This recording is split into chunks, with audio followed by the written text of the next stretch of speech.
Good afternoon and welcome to Research in Action, brought to you by the Division of Research at Florida Atlantic University. Before we get started, first of all, this is the last session before our summer break, so welcome. I hope you're going to join us again in the fall.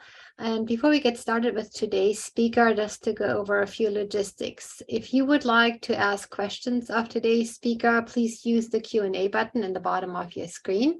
If you hover your mouse there, you can see a little icon with Q&A. If you click on that, a little pop-up comes up and you can type your question there. We will go through as many questions as we can after today's presentation. And if we run out of time, we will ask today's presenter to answer the remaining questions offline. We will post those together with a recording of today's presentation on our website at FAU Research in Action. With that, it is my great pleasure to introduce Dr. John Renne, today's speaker.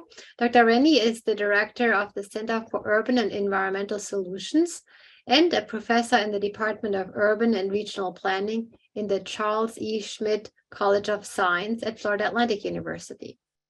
Dr. Renne's work focuses on creating sustainability and resilience through land use and transportation systems, and he has published a number of books on that topic. He's active in our professional community and serves on a number of boards around our region here.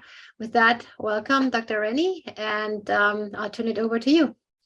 Thank you so much, Karen, and thank you for you and the Division of Research for inviting me to present here. I'm going to go ahead and share my screen here.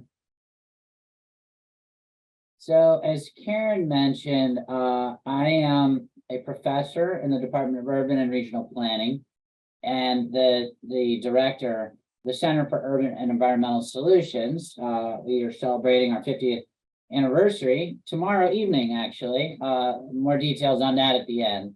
But my presentation here is on creating a sustainable future. And the work that we do at Hughes and in our department is very much applied research. So this is very much in lines with research in action. I'm going to draw from my experiences. I started out my career as an assistant professor 2 weeks before Hurricane Katrina ravaged New Orleans in 2005.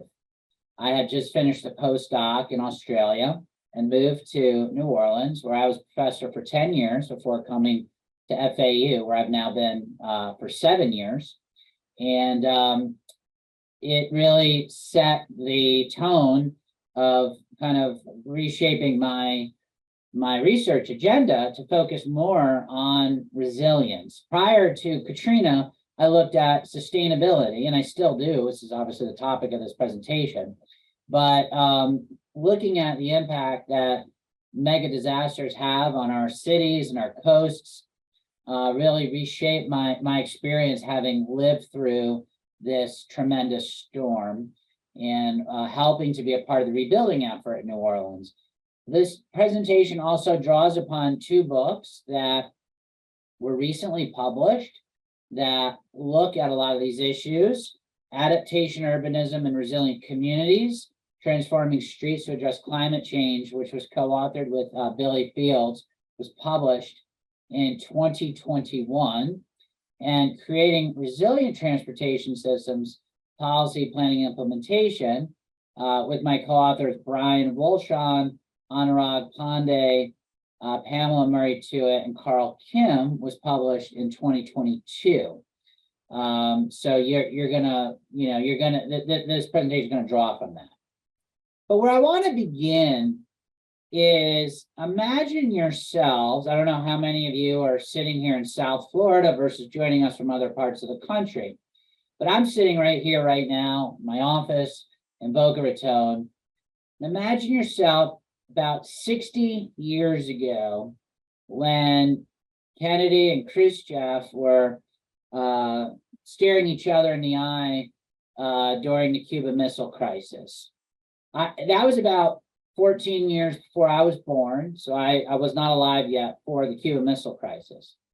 But I can't even imagine the amount of stress that it must have been like for folks living here in South Florida with nuclear weapons pointed at our cities and towns.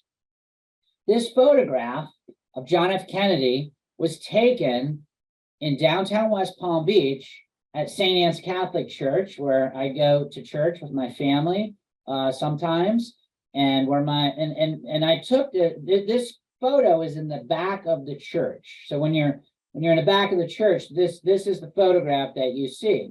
And it was taken on November 17th, 1963, which was the last Sunday that he attended Mass at St. Anne's prior to being assassinated later, within that week or so.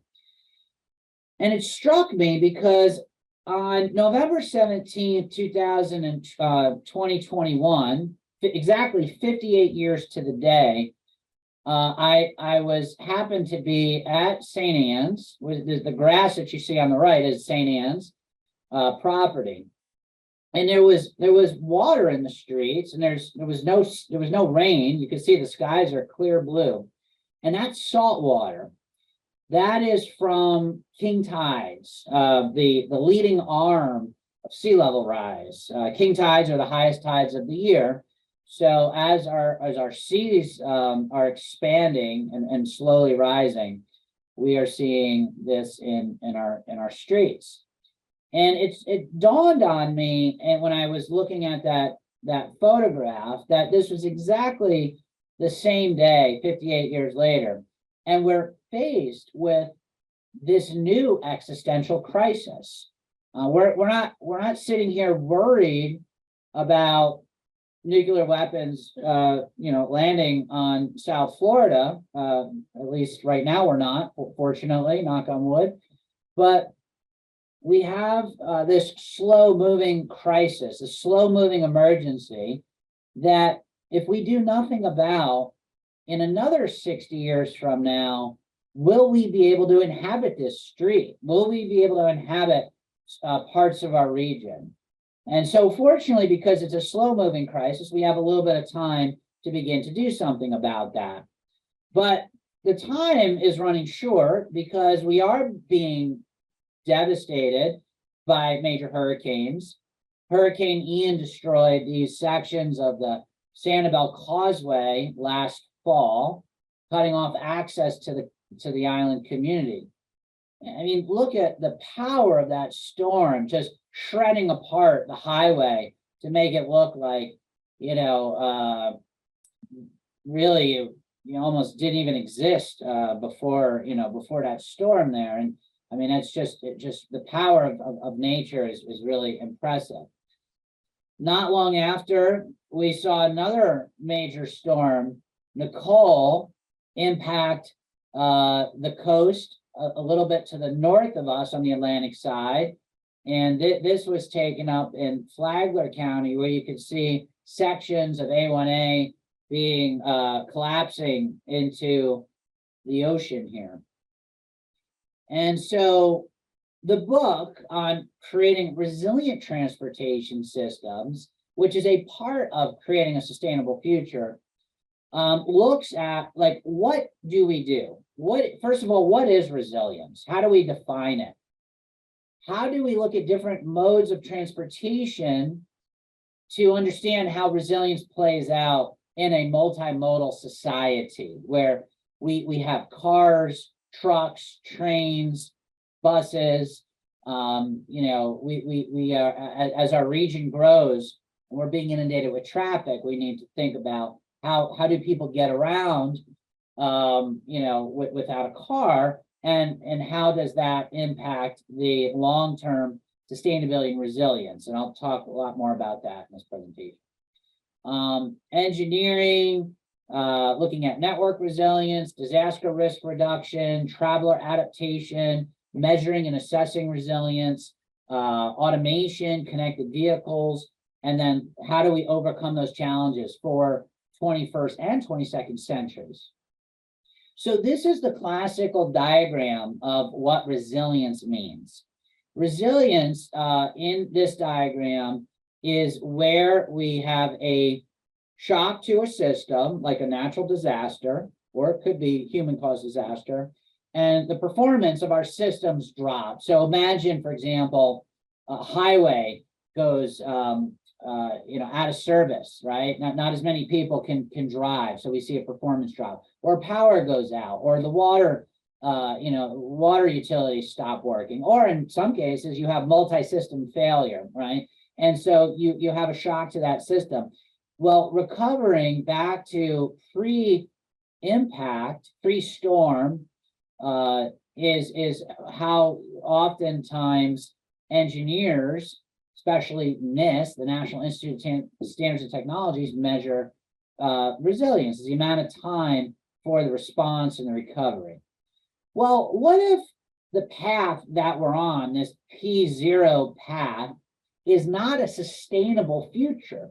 What if the path that we're on is, in fact, unsustainable?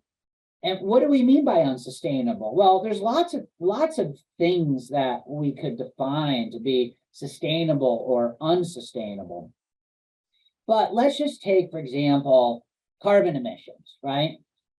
Carbon emissions is being generated by the transportation sector, is the largest sector to generate carbon emissions. As we generate carbon emissions, those carbon, from mostly our automobile-based transportation system, those carbon emissions are being emitted and going up into the atmosphere and causing this global warming and the impacts of climate change that we're seeing with stronger, more powerful hurricanes and drought and wildfires and things like that. So if we continue to kind of operate a transportation system that is highly carbon intensive, then we're going to stay at this PO level, and the resilience is going to get us back to a path towards an unsustainable future. So what we need to figure out is, how do we bounce forward towards a more sustainable future? So bouncing back is not enough. We need urban resilience and the changing city to promote a more sustainable system. So here's an example of the Katy Freeway in Houston, Texas. We have some freeways that look like this here in South Florida as well. But imagine, for example, that how would we make this freeway more resilient? Well, there's a number of investments that could be made to make this freeway more resilient. So that way, when there's a major storm, when there's major tropical rains or a hurricane, we could get this highway up and running much faster. However, this highway is still generating all of these single occupant vehicle trips, resulting in a pretty unsustainable path towards the future. So we're going to see some examples on how to change that. But first, I want to kind of talk about what is this new transportation resilience paradigm. It is supported on a number of pillars, if you like, from what we've seen in the past, including the environmental movements of the 60s and 70s, the sustainable transport and multimodal thrust that began in the 80s and 90s. Again, all these things are still continuing today, but I kind of indicate where it began. The Homeland Security focus began around September 11th and resulted in the creation of these new federal agencies like the Department of Homeland Security and the Transportation Security Administration, and that very much impacted how planners and emergency managers respond to transportation. Aging infrastructure. We saw the bridge collapse in Minneapolis in the early 2000s, and the American Society of Civil Engineers comes out every few years with an infrastructure report card showing the deplorable condition of the state of our infrastructure. And this was really what led to the most recent transportation package to help provide more funding to be able to rebuild our infrastructure. And then the mega disasters and climate change pillar, which began with Hurricane Katrina, Superstorm Sandy, and then, of course, lots of other major hurricanes and wildfires since, the early 2000s. The most recent infrastructure bill provides a lot of funding for climate change protection, electric vehicles, electric upgrades as we electrify our transportation system, public transportation, passenger and freight rail, environmental cleanup, and reconnecting communities. But still, our roadway and bridge system is going to remain for an indefinite period, well into our future, probably the next 2 or 3 generations. That roadway system is a very expensive system to maintain and continue. And that you can see it's the largest single ticket item at $110 billion in the most recent infrastructure bill. So this Adaptation Urbanism book looks at the case studies in particularly 5 cities. We do draw upon some other lessons from Amsterdam, Barcelona, Delft, Utrecht, and Vancouver. But what we found in Rotterdam and over in some of the Northern European countries is that their streets were not always pedestrian friendly. They were not always accommodating for cyclists or even for buses or railway for that matter. Going back to post-World War II, in the 50s and 60s, a lot of these cities followed the American model of stripping out a lot of these investments in landscaping and like what you see here, and they put asphalt over that, especially in like Rotterdam, which was bombed out during World War II. They rebuilt with that kind of American model. They look very much like American cities. They no longer look like that because over the last 20 to 30 years, they've gone back in and retrofitted their cities to create more space for other modes of travel other than automobiles. And in doing so, they're killing 2 birds with 1 stone. That's why we call this adaptation urbanism, right? We're adapting to the nature, the climate, right? And so when rain falls, it is able to kind of percolate into the grass and go into a canal that previously was covered over in asphalt, right? So that's what we see in this photograph. And here's an example of a district in Rotterdam called Zoho. And this is a resilience district, and these are rain gardens. So when they get, believe it or not, I know it sounds a little bit hard to believe, but Rotterdam and Copenhagen and a lot of these northern European cities they're also getting tropical style flash flooding type rains. I mean, I know it's hard to imagine, for those of us that live in South Florida, the fact that somewhere like up in the Netherlands might get heavy rains, but they're getting rains that are flooding out neighborhoods. And so what they're doing is they're going back in and they're using landscape features and public art. And these actually fill up with rainwater and it serves as a public art. And of course, this is a depression or kind of like a bioswale. And this is also used to help fill up with water. So that way it doesn't flood the nearby areas. And so we need to rethink our streets. Our streets need to be more than just a place to move people or a place to move cars, but a place to move people in multiple modes of transportation, and at the same time, create the kinds of landscaping that allows us to adapt to the climate change that we're seeing. This is a street in Amsterdam that, believe it or not, was only for automobiles. And it carried a high volume of cars with, I believe it was 2 lanes in each direction. I should get the original photograph. I don't have it in this presentation. They came back in and repurposed this street by putting in green medians, bicycle lanes, wider sidewalks, and lots of landscaping with a light rail. Now, this street moves more people in bicycle lanes and light rail than it did in cars.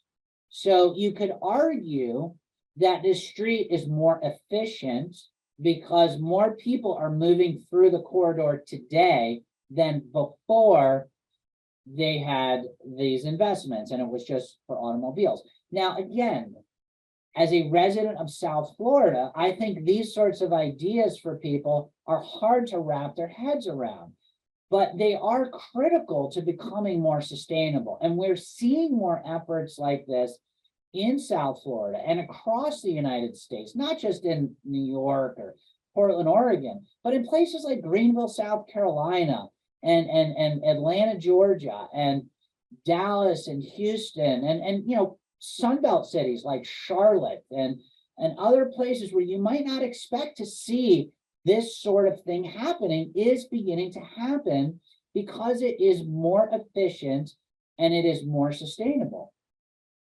So here is an example where you could do something on a plaza level. It doesn't really change the function all that much. This is a plaza in Copenhagen that looked like this in 2009. It was mostly asphalt. And in 2017, they came back in, they repurposed this for bricks. They put in a park, which people use to walk their dog or to relax. There's some really nice features, landscaping, but this holds a lot of water. The reason they did this is because these ground floor units were flooding during tropical rains. And so now Copenhagen is going back in and doing lots of projects like this to be able to adapt to the climate change and to be able to create a much more pleasant place where people enjoy. Here's another example in Copenhagen where they repurposed. I mean, this was not all that bad to begin with by American standards, right? But look at what it looks like today. And what this is all part of the goal to reduce carbon emissions, to give people viable options to be able to get around without a car and to do it safely. You know, that's the key thing with cycling and walking, you know, and also using public transit. You know, you're not going to use public transit if you can't get there safely. You're not going to do it if you know, if it's not pleasant, and you're not going to do it if it doesn't come frequently enough. You know, people in South Florida actually do use public transit, but if you have to wait an hour for the bus, not a lot of people are going to use it. If you have to wait, you know, 5 or 10 minutes for the bus or the train to show up, then that's going to be a different story, and people actually start to use it. Again, another example of a bike lane where a street was converted. And you could see the bioswale rain garden in here. I could show you photos of West Palm Beach that look pretty similar to this. So we are starting to do this here in Delray Beach, West Palm Beach, Fort Lauderdale, Miami-Dade County has lots of examples nowadays. And again, you know, some of these are really simple solutions by creating a rain garden and reducing the distance. This is called a bulb out. And what this does is cars usually park alongside the street. Well, for that last 1 or 2 spots, you create a bulb out here. You reduce the distance that people have to cross to get across the street, and you kind of fill this in with landscaping. And you can see an example here where they converted this road just to cycleways, and here where they put in little mini traffic circles. Fortunately, like I said, in West Palm Beach, the neighborhood I live in, we have these things in my neighborhood up in Flamingo Park and other neighborhoods in West Palm Beach. Similar to here, we see a cycle track in Vancouver. Converting canals to rainwater storage. You know, I have a diagram, a map that I put together, and I unfortunately didn't put it in this presentation, but the amount of canals that we have here in South Florida is really quite staggering when you look at it. I actually created a map where I went in and I took everything off the map except for the canals here in South Florida. And it was really quite amazing the network of canals that we have. And so in Boca Raton, we have connected the Tri-Rail station at Yamato Road to campus, and it goes a bit further north from, beyond the Tri-Rail station, and we call it the El Rio Trail. It's a wonderful asset, and if you've never ridden it, I highly recommend it. Sometimes I will take Tri-Rail down from West Palm Beach here to Boca, and I put my bike on the train, I get off, I ride my bike along that trail, and it's a wonderful experience. For 95% of it, I don't have to contend with any automobiles. It's shaded, so even during the summer months, I can ride my bike there and not get overly hot. And it connects me and students to where we need to go, which is our campus and to the Tri-Rail station. And that Tri-Rail station is the most heavily used Tri-Rail station in the Tri-Rail system. And I think a lot of it has to do with that bike trail. But that's the only example, or one of the few examples that we have here in South Florida. We could, for a very relatively small cost, we could build hundreds, if not thousands of miles of bike lanes along these canals here in South Florida for the cost of building one freeway interchange, which can sometimes cost $600 or $700 million. We could literally create hundreds, if not, almost 1,000 miles of bike lanes along these canals, giving people multiple options to be able to get around without having to sit in traffic. And now with electric transportation, scooters and other electric bikes, you can get from point A to point B without getting overly sweaty. Of course, there are our summer months where you may not want to be on a bike or even outdoors during the middle of the day, but for 9-10 months of the year, if you're riding an electric bike or an electric scooter, you can get around without really breaking a sweat here. So here's another example of a water plaza where this is in Rotterdam. They turn public space into some amphitheater outside of a university. And again, these areas double up as a rain garden, water storage. And they even have water storage on top of the parking garage, or I'm sorry, that's not a parking garage, on top of one of the buildings that works into this system.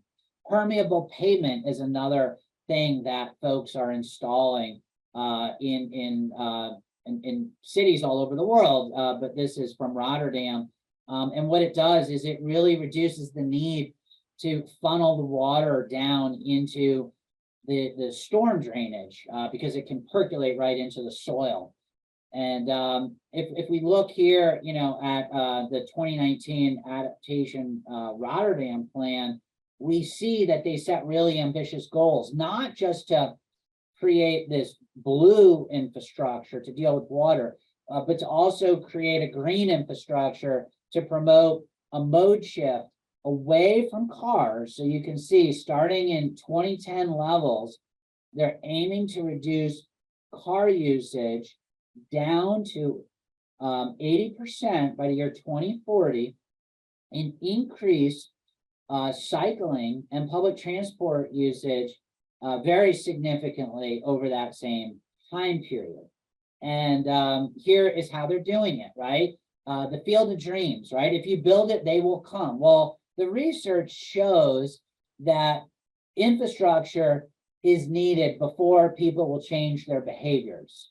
People aren't just going to go out and bike on Military Trail or Glades Road, which is basically, by some states would be considered a highway because it's so large and fast moving cars, right?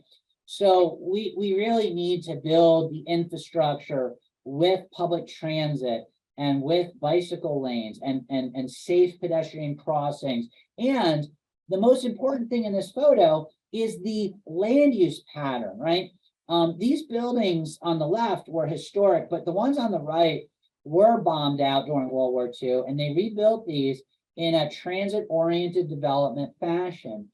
Just if you look right now at the South Florida Business Journal, literally the current South Florida Business Journal, you will see the front page article is about transit-oriented development and how it's starting to become a popular way of building here in South Florida.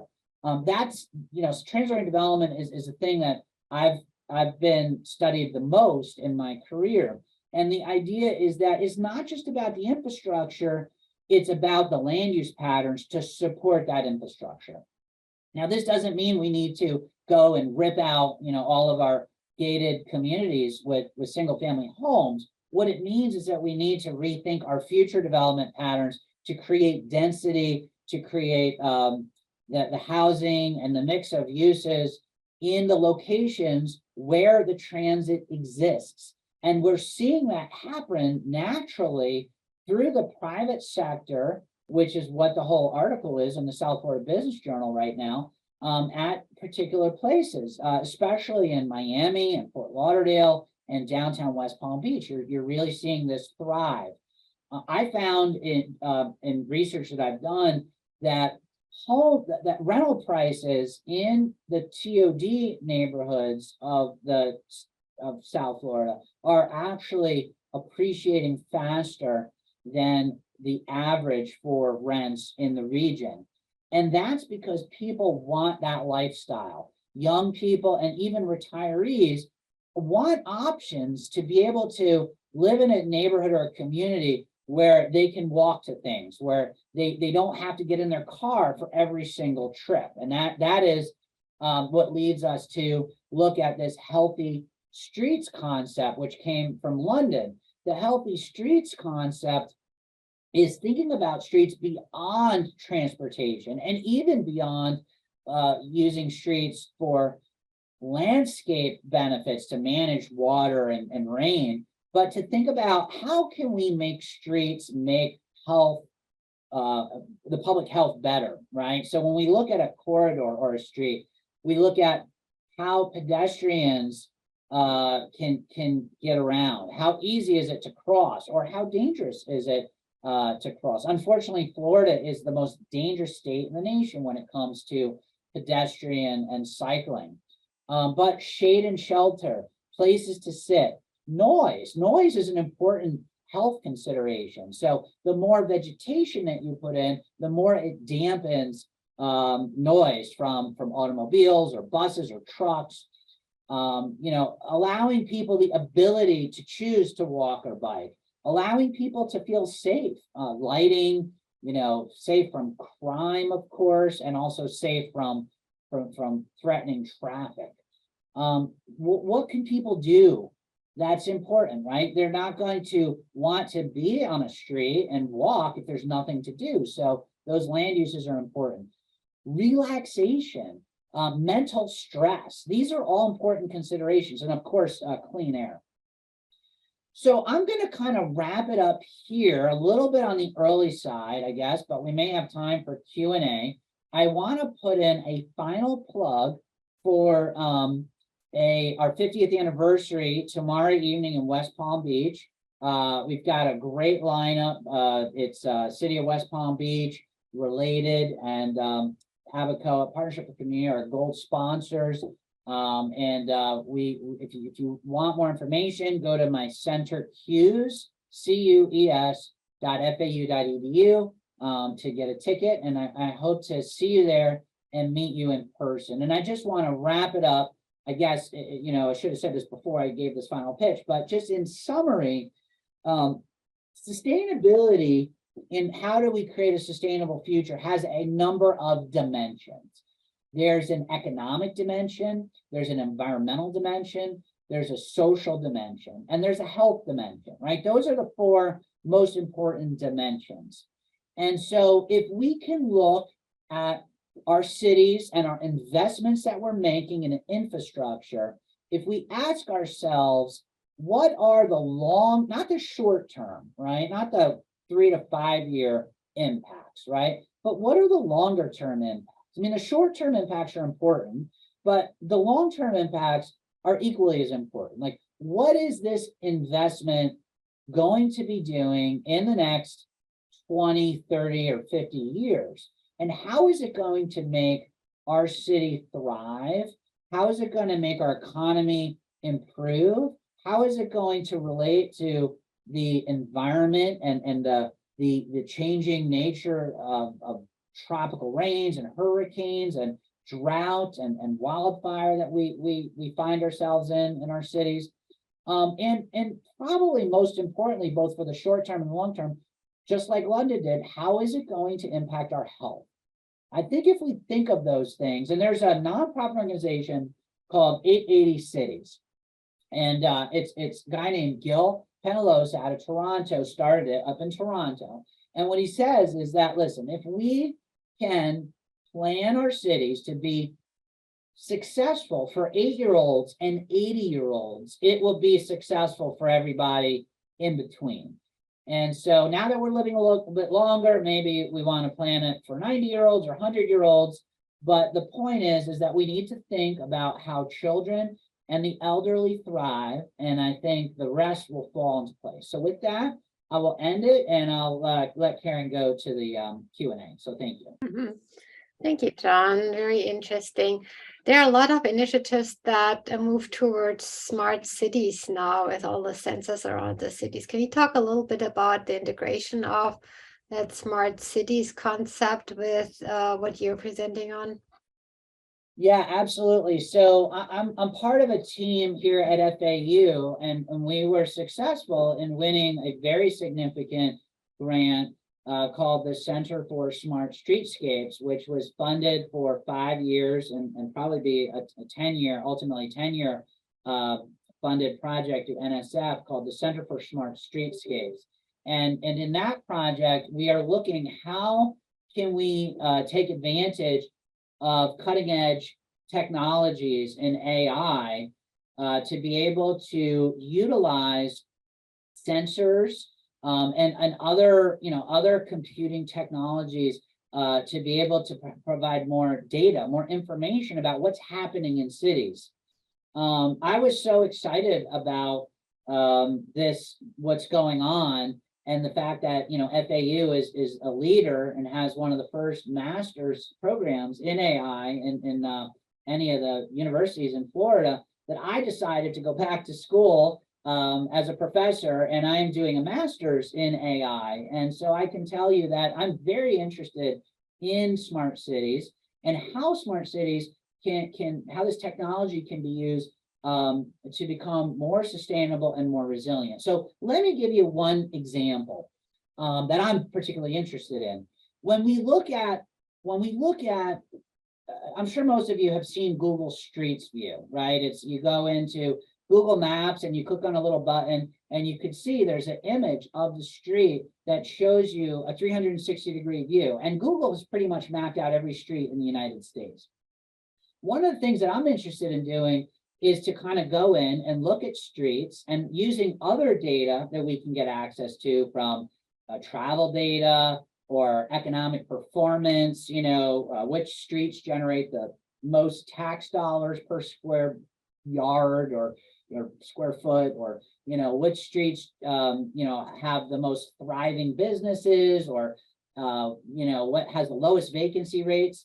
And to be able to go to those places, I mean, I think we all kind of know generally where they're located. If I said, tell me the most thriving street in South Florida, I'm sure somebody would probably say, oh, probably Atlantic Avenue in Delray Beach, or Las Olas in Fort Lauderdale, or Clematis Street in West Palm Beach, or Rosemary, or whatever. And so we could go to those streets, and now with computer vision and AI, we can actually analyze, the AI can analyze the Google Street View images of those streets and look for those patterns of like what makes those streets successful. Then we could apply those lessons from the machine learning to other streets that we're trying to plan and reinvest in, right? So if we're looking at maybe an area that's not thriving as well, maybe it's been a street that's been struggling, it's got high vacancy rates, and they just can't seem to figure out like what's going on. Well, we have a lot of experts that know a lot of stuff, and those experts can provide input, but we can also now go to machine learning and say, what are the patterns of the successful streets, and how can we extract those patterns and apply those patterns to this particular situation in this other neighborhood? So I think we're at the very, very beginning of what's going to be a revolutionary time period in urban planning and urban design and in smart cities. And I think it's just such an exciting time to be kind of working in this area. Couldn't agree more, John. Okay, let me get through some of the questions. And just for those of you who have joined us late, if you would like to ask a question of Dr. Renne, please post it under the Q&A button in the bottom of your screen. Hover your mouse there and click on the Q&A little icon there, and you can type your question there. All right, John, what do you think are the major forces that push against some of these changes that you're suggesting here in the US? I think that some of the major forces is the status quo of, kind of most folks who have never experienced an alternative transportation system. They don't think that it could be applicable to their own community. I mean, most of us have traveled at one point in our lives to a place where we've used public transit. It might be Washington, D.C. or New York. Could be somewhere in Europe or Asia. But when you say that, we want to maybe build light rail on Okeechobee out to Wellington, a lot of folks immediately think, well, that's just not going to work. That's going to be a waste of money. But the reality is that things can change. And I've seen it happen in cities like Denver and Dallas and Charlotte. And like I said, Greenville, South Carolina is it was one of the most exciting places I've been to in the last 5 years. I went there. I was not expecting to see what I saw. I went there for a conference and I was just blown away. And I said, gosh, I would move here in a heartbeat. And I think we can take those lessons of what they've done well, because they all started from the same point that we did here, which is a status quo where everybody has to get in their car for every single trip. That's the beginning point. And they all had populations who probably said, you're never going to get people out of their cars. It's just too hot. It's too cold. It snows. But the reality is that it can work and it does work.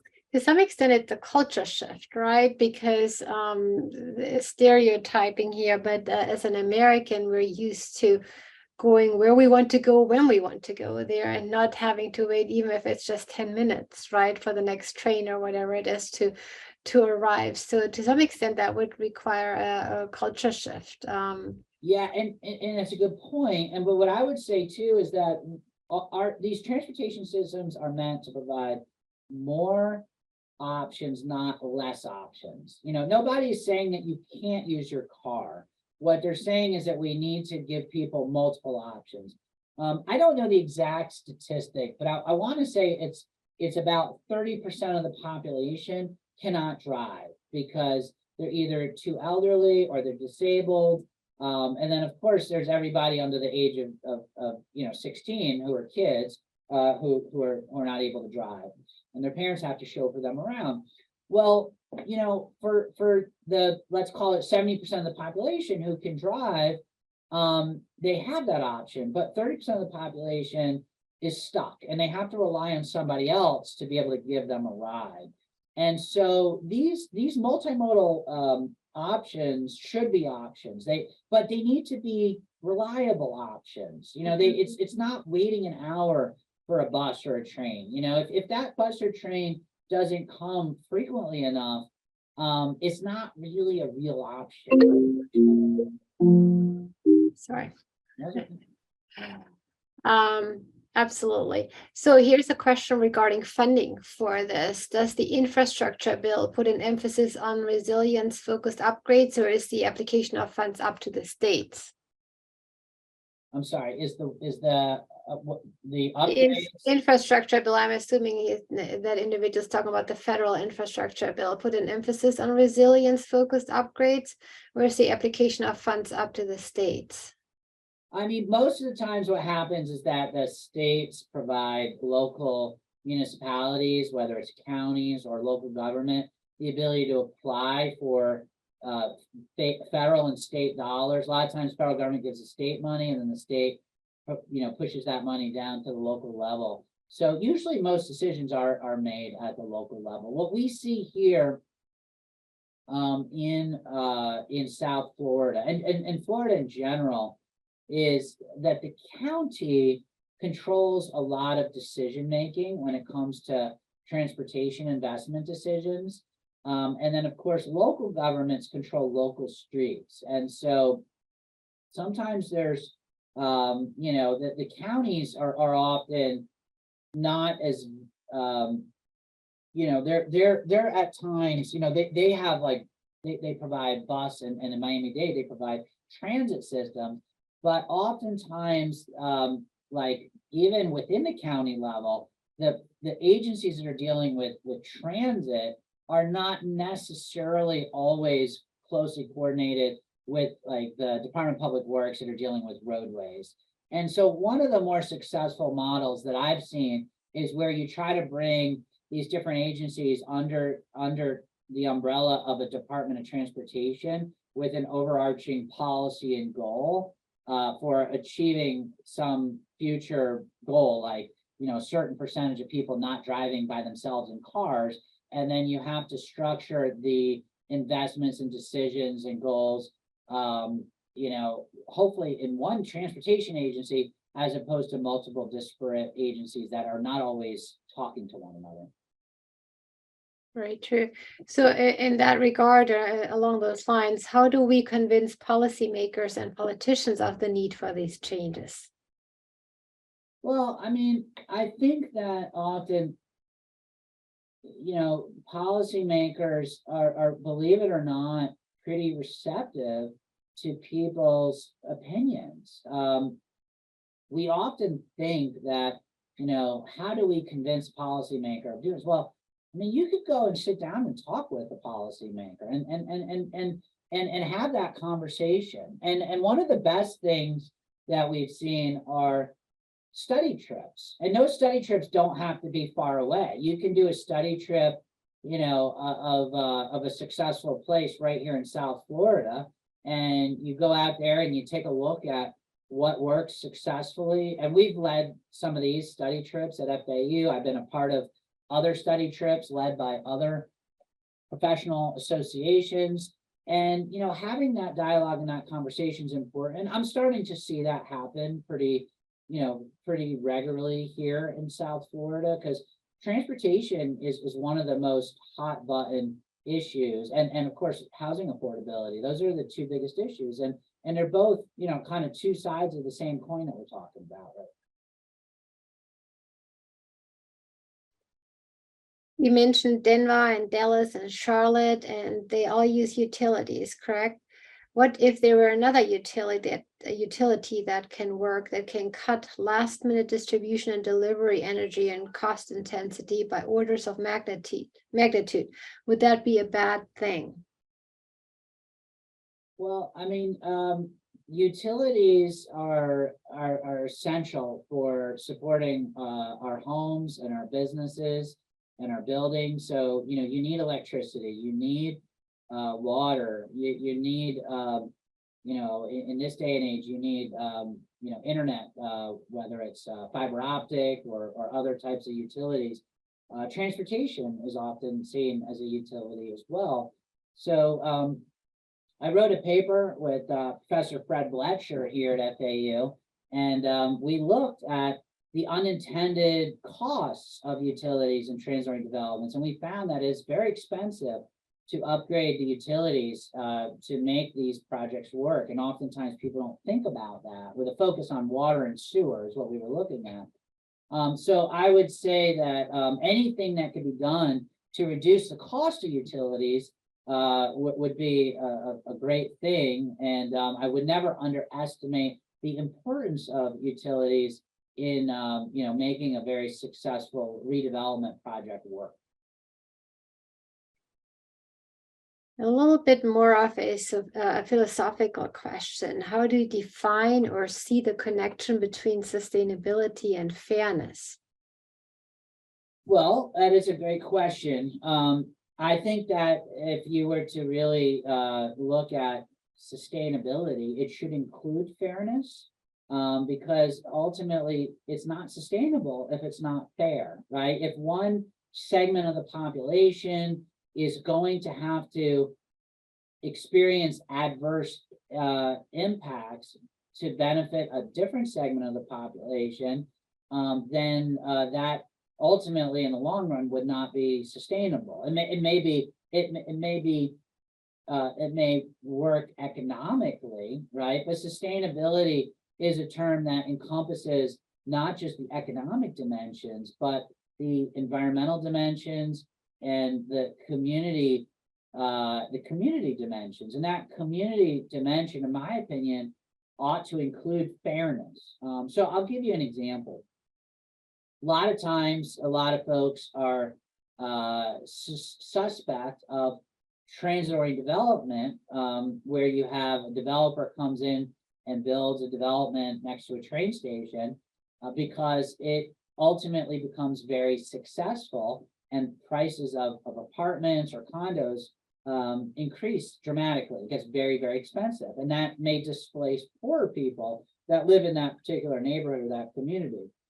Well, the development that the developer built, is that the problem? Or is that, should we not build a development because it may ultimately be unfair? Or is there a bigger picture thing going on where, we may not have enough supply of housing to enable more workforce housing? We may not have policies in place, to create housing affordability. And then, of course, when a developer makes a neighborhood nice, all the wealthy people want to be there. So this is one of the hottest controversies right now in transitory development.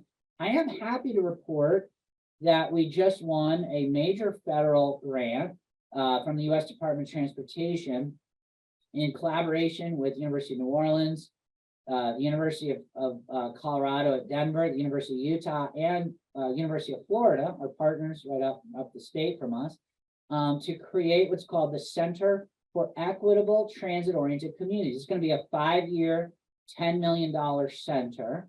And we are going to look at these specific issues, and this center will be getting kicked off here this year. So we're going to be looking very much at research in line of this particular question.